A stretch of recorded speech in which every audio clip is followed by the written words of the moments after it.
Уважаемые посетители онлайн-издания Лікар.Інфо. Тема сегодняшнего видеоинтервью – особенности лечения кашля у детей. Наш эксперт Чернега Наталья Федоровна, главный врач медицинского центра «Педиатр и я», врач-педиатр, старший научный сотрудник отделения проблем питания и соматических заболеваний детей раннего возраста Института педиатрии, акушерства и гинекологии Академии медицинских наук Украины, кандидат медицинских наук. Здравствуйте, Наталья Федоровна. Здравствуйте. Лидирующее место в структуре детской заболеваемости. Почему дети раннего возраста болеют чаще, чем взрослые? На самом деле дети раннего возраста действительно болеют чаще, чем взрослые, и, наверное, это все-таки обусловлено их анатомофизиологическими особенностями организма, их незрелой иммунной системой, скажем так, в целом. Незрелая иммунная система как секреторной слизи, состава слизи верхних дыхательных путей, вообще дыхательных путей, и незрелая общая иммунная система. Они встречаются с вирусами, они их познают, и они до них дают ответную реакцию.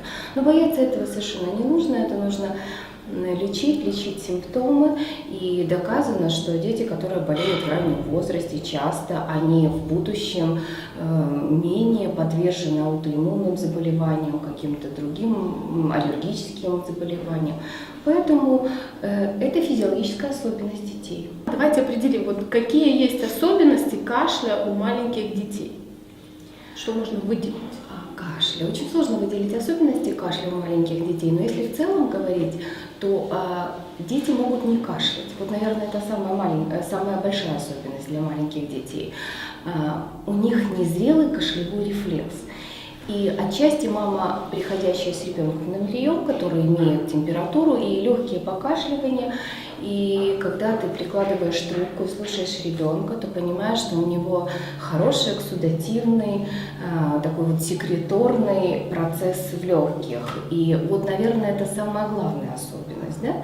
Ну и еще одной особенностью кашля есть то, что у детей даже не кашля, а заболеваний дыхательной системы есть то, что у них характерен обструктивный синдром, так называемый, когда ввиду аллергических проблем и проблем настроенности организма и вот этого незрелого кашлевого рефлекса ребенок собирает мокроту и не может ее выкашлять, у него затрудненный кашлевой рефлекс.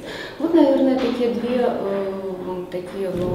существенные особенности для заболевания органами дыхания детей и, в частности, раннего возраста.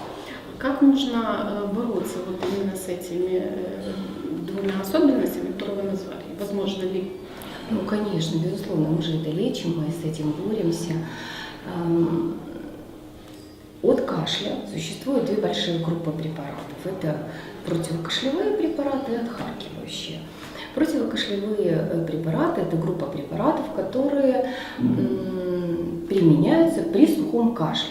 То есть они рефлекторно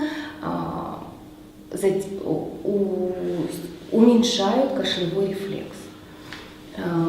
Это препараты, которые применяются исключительно при сухом кашле. Вот казалось бы, что ОРВИ начинается с сухого кашля, и первые 2-3 дня они якобы рационально их можно давать. Но мы знаем, что у ОРВИ 2-3 дня, и этот кашель переходит во влажный.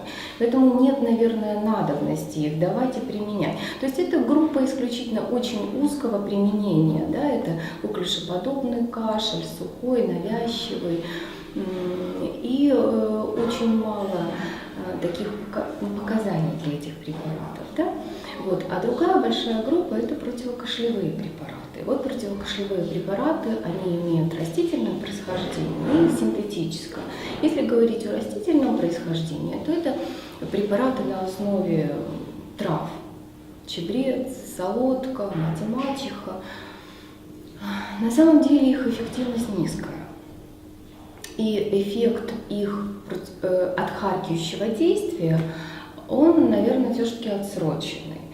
Вот. Но применяют их достаточно широко ввиду того, что эти препараты доступны, они менее безвредны, так кажется мамам, и они безрецептурные, правильно? Да?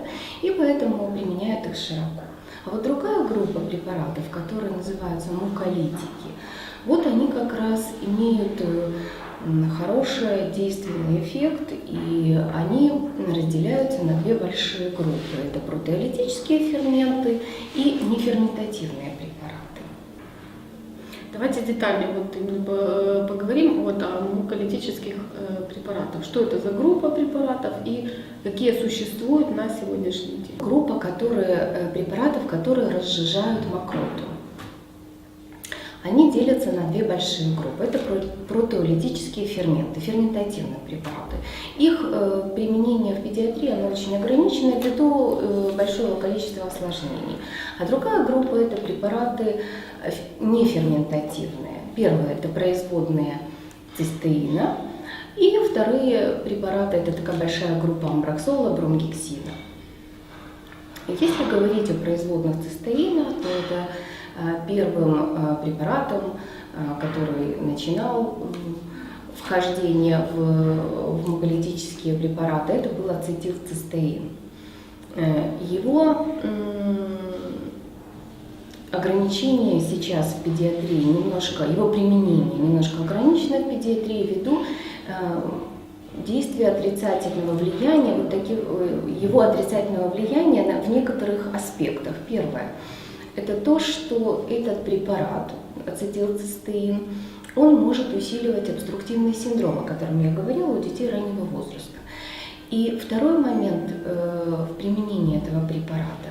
У него есть такой отрицательный эффект заболачивания легких, да? И еще, наверное, тоже такой существенный момент ацетилцистеина, то, что он снижает секрецию иммуноглобулина А. Это защитный иммуноглобулин слизи, который находится в слизи органов бронхов и трахей. Да? И вот, наверное, вот эти вот три такие вот существенные отрицательные влияния, они ограничили его применение. А вот группа препаратов карбоцистеина на сегодняшний день имеет, конечно, такое доминирующее применение. Прежде всего, карбоцистеин, у него отсутствует то, о чем мы говорили, у него нет эффекта заболачивания, и он разрешен применять у детей раннего возраста. И в отличие от препаратов, о которых мы говорили, других групп, он не усиливает секрецию мокроты, когда нам нужно остановить мокроту, выбить ее, разжижить, да, и не давать продуцировать другую. Это очень актуальный вопрос у детей при лечении кашля. Вот, наверное, карбоцистеиновые муколитики – это сегодня доминирующая группа препаратов. Расскажите, пожалуйста, а в чем особенность детского медицинского центра «Педиатр и я»?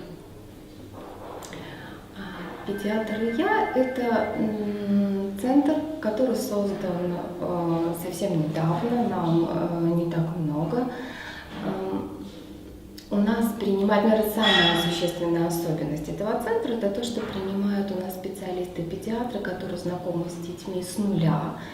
И вот, наверное, это такая черта нашего центра – это профессионализм вот именно в педиатрии. Вот все анатомофизиологические особенности ребенка, вскармливание, вопросы питания, вопросы атопических дерматитов. Это вот такие четкие, узкие вопросы педиатрии, в которых наши специалисты очень хорошо разбираются. Вот, наверное, это особенность.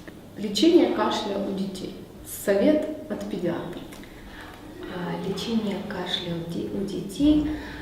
Мой, наверное, такой вот совет самый главный. У каждого препарата должна быть точка приложения.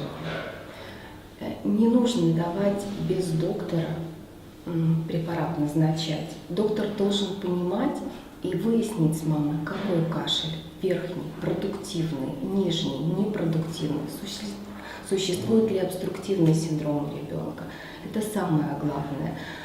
И не бояться, второе, применять препараты синтетические, которые есть наиболее эффективные, наиболее такие вот достигающие максимально быстрого эффекта. На нашем рынке эти препараты есть. Одним из препаратов есть препарат Муколик.